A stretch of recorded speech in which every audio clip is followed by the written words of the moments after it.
Kumusta? Mabuti!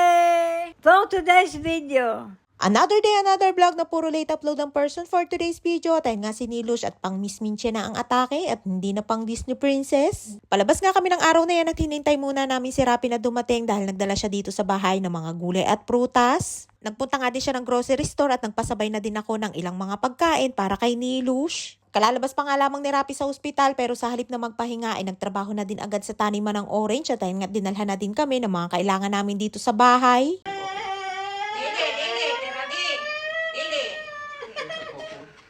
At ay nga si Nilush at biglang nagkasumpong at meron daw tumutusok o sumasaksak sa kanya. Nilapitan nga din siya ni Rapi para kamustahin at dahil kalalabas nga lamang din ni Rapi sa ospital ay syempre kinamusta din natin ang kalagayan niya. 3 araw nga si Rapi sa ospital at namayat nga din siya dahil sa pananakit ng kanyang tiyan. Sa sobrang busy siguro ay nalilipasan na siya ng gutom at dahil maaga din siyang pumupunta sa taniman ng orange ay hindi na siguro kumakain at pagdating naman ng tanghali ay doon na lamang siya bumibili ng kanyang pagkain. Sa edad niya nga na 75 ay wala pa siyang maintenance at nakwento niya nga din sa akin dati na kapag masama daw ang kanyang pakaramdam ay hindi daw siya kumakain at siya lamang daw ang kanyang iniinom. At pagkatapos kong ayusin ang mga pinamili ni Rapi ay lumabas na nga din kami ni Nilush at tengat nakapayong na yung naka-jacket pa at akala mo'y laging may malaria at kainitan ay naka-jacket. Pero kapag nasa lilom naman ay tinitiklop ko na din ang aming payong at dahil hinintay pa nga namin si Rapi na dumating ay late na nga din kami nakalabas kaya medyo masakit na din sa balat ang init ng araw. Todo paliwanag pa ay ayaw na lamang sasabihin na ayaw mangitim at maglabasa ng mga chismis sa mukha. At buti pa nga si Nilush na kahit 66 na ay mas maganda pa nga ang kutis kaysa sa akin. At nga't kapag araw ng Huwebes at Biyernes ay ayos lamang kahit magbagal kaming nalumaka dahil mayroon naman tent kaya hindi mainit. At nga si Nilush at nagyayanan naman na bumili ng sabon at sabi ko'y tama na lamang yung maliit dahil kabibili lamang niya nung malaki. Yung tigpi 50 shekel pa nga kanyang itinuturo at sabi ko dyan na lamang siya mamili dahil sayang din naman at hindi niya din naman ginagamit. Zay, maspik, ekad.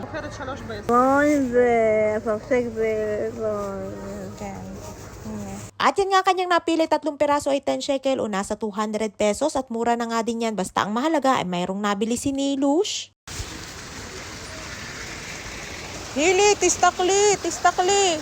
At ay nga't lagi kong sinasabi na tumingin siya sa kanyang dinadaanan at halos mababangga na nga dyan sa may bakal katitingin doon sa mga pang makeup. Sobrang dami na nga ng mga pang makeup ni Nilush na halos lahat na nga ng klase ay meron siya at meron pang ang pambata. Dumiretso na nga din kami dyan sa bilihan ng mga tinapay at nagbaka sakali na baka may luto na nung aking gusto na garlic bread. At dahil late na nga kami nakalabas ay sakto naman na pagdating namin ay mayroon ng luto at si Nilush naman ay ang gusto niya ay burekas. 3 klaseng burekas ang pinabili niya sa akin. Isa niyang may cheese, may spinach at meron ding patatas.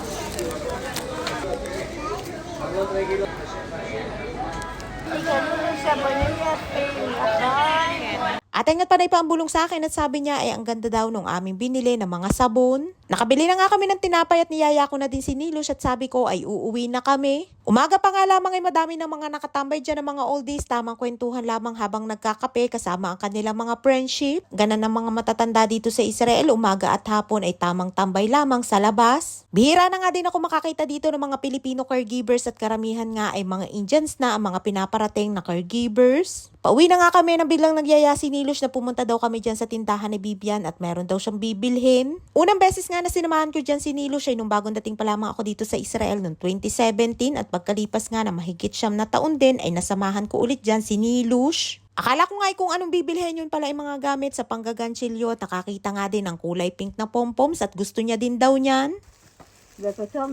Lolo, maspik ekad, bayo makernili.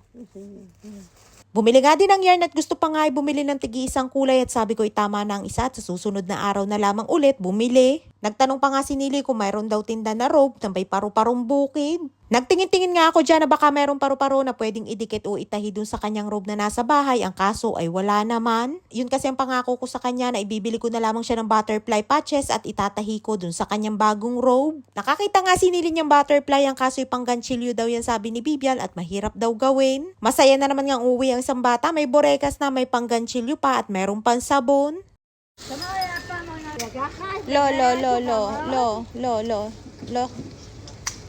Lo kaya bedle. Kaya bedle. Lolo.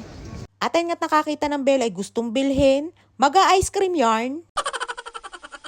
Sari-sari nga itong sinilos walang maisipan na bilhin at pati nga yung bell na tigwa 100 shekel o nasa 2,000 pesos ay gustong bilhin.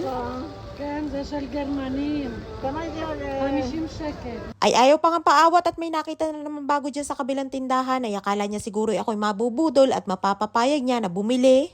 איזה כיף. Ma? איזה כיף. Kef?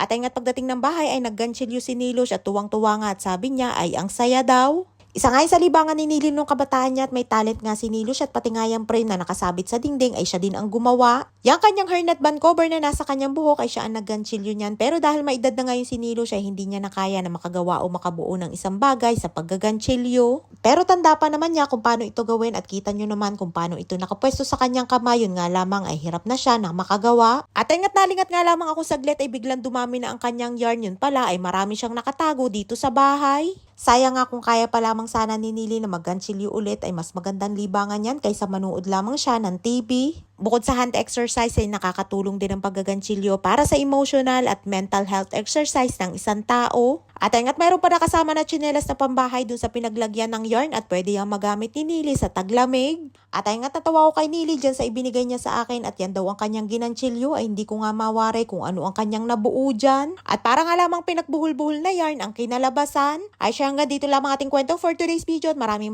po salamat sa inyong support at laging panonood. Mag-ingat po tayong lahat palagi. And please follow and share ako Infinity Private Resort and Events Place and please subscribe to my YouTube channel.